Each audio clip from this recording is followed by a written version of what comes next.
depressed, frustrated, sad, confused. You want answer. Let's talk. Give me a message sa page ko sa Philippine Dating Coach and you can have one-on-one coaching with Coach Baze, your dating coach and psychologist. Just please subscribe to my channel and hit the bell button. Eto, quick technique tayo ha. Kailan ba dapat i-block ang ex mo? Huwag mo muna kasi siyang i-block kasi baka may chance na ganito ang mangyari. But I will definitely tell you kung paano ang mangyari. So, ipapaliwanag ko sa inyo kung paano ang overall social media game at overall platform nito, kung paano siya nag-work at paano siya naglalaro. I will tell you definitely. Unang-unang reminder ko sa inyo, ang pagbablock kay ex or pag binlock ka ni ex ay hindi siya long-term or hindi siya permanent. Yun yung pinakauna. I've been experiencing a lot of clients here in Philippine Dating Coach. Napakarami ko ng kliyente or subscribers. Kayo mismo, ramdam nyo na yan, binlock na kayo ng ex nyo. Pero ilang araw lang ang lilipas at i-unblock ulit kayo. Kung mapapansin nyo, ang block at unblock, blocking, unblocking, blocking, unblocking, blocking, unblocking, blocking, unblocking, it is what we call a common scenario. Nagiging common scenario siya kasi nagiging paulit-ulit na lang yung sistema na kapag ang ex mo nabibitter, natitrigger, nabubuisit, bigla niyang i-hide yung my day niya sa'yo, bigla niyang i-hide yung profile niya sa'yo, bigla ka niyang ibablock kasi nabubuisit siya, ayaw kanyang makita, ayaw kanyang makausap. Pero yung ganitong behavior ay hindi siya laging long-term at hindi siya laging permanent. Most of the time, what you can definitely see is yung blocking, unblocking, blocking, unblocking, blocking, unblocking. Laging mangyayari yan sa social media, whether nasa IG kayo, nasa X kayo, or nasa Facebook kayo.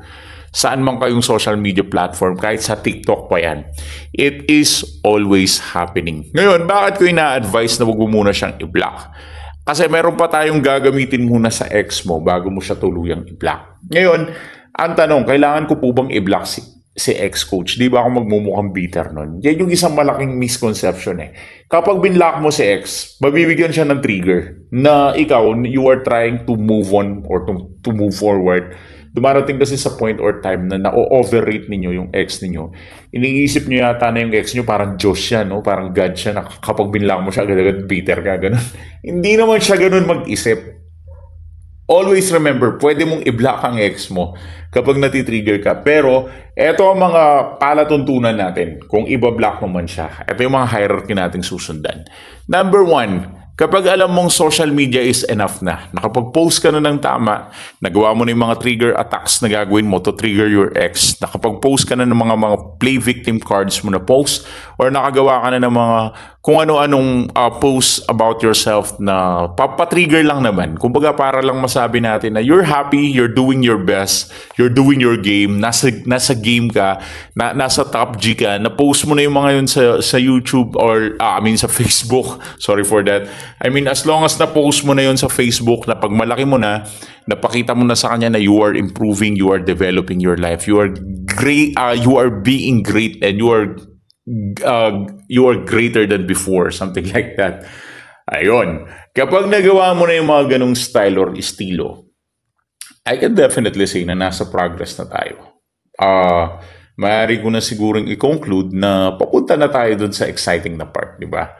So, kapag ganon, pwede mo na siguro siyang i-block, lalo na kapag nabubuisit ka na sa kanya at natitrigger ka lang, sumasakit lang ulo mo kapag naaalala mo siya, pwede mo siyang i-block. Number 3, pwede mo siyang i-block kapag plano mo nang magbigay ng space. Gaya nga ng sinasabi ko sa inyo, no contact rule is really, really important. Pero minsan, bago ka mag-apply ng no contact rule, kailangan muna natin ng tinatawag na ender para sa long-lasting memory.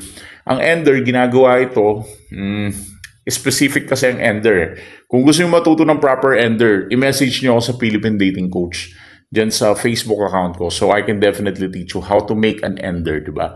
So, ang ender natin, after ng ender, bigla mo siyang i-block para kapag binlock mo siya, doon mag-switch forward yung game. Kasi kapag binlock mo siya, bigla siyang mag-hysterical eh. Alam mo yung pakiramdam na para siyang nakulong sa elevator. Parang ganun yung mararanasan niya. Once nararamdaman niya na parang siyang nakukulong sa elevator, that will be the time na parang nag-hysterical siya kung hindi kanya makakausap, kung hindi kanya makakahabol. Kasi definitely nga, naka-block na siya.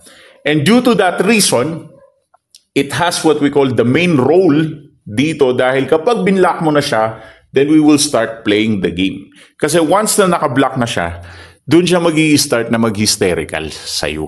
Pero yung pagbablock mo sa kanya, hindi rin naman permanent yan. Eventually, i-unblock mo din siya. So, wag mo muna siyang i-unblock or i-block. Pero kung ang tanong is, pwede bang i-block si ex-coach? Pwede nating i-block ang ex natin. Basta after natin siyang i-block, after couple of days, pwede rin siyang i-unblock.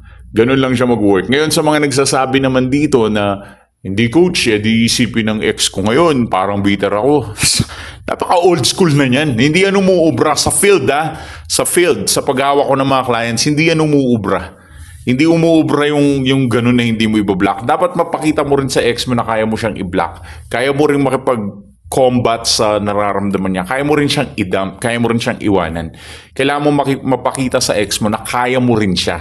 Para matanggal yung narrative na iniisip niya na sobrang mahal na mahal mo siya. Para mabura natin yung ganung uri ng narrative. Na feel niya yata masyado. Mahal na mahal mo siya, no? We need to remove that feelings. Kaya nga binablock natin siya. After nating i-block, hindi naman permanent yan. Kahit siya naman, pwede kanyang i-block pero i-unblock ka din niya eventually. Ganyan naman yan eh. Maniwala ka sa akin, that's how it works. Block, unblock, block, unblock, block, unblock. Ganyan naglalaro yan. But for one-on-one coaching, if you want to learn how to have a proper ender, tsaka kung ilang days ang blocking, depende sa sitwasyon kasi, hindi naman totoo yung everything fits all. Siyempre, hindi naman yung isang sapatos fitted sa lahat ng paa natin.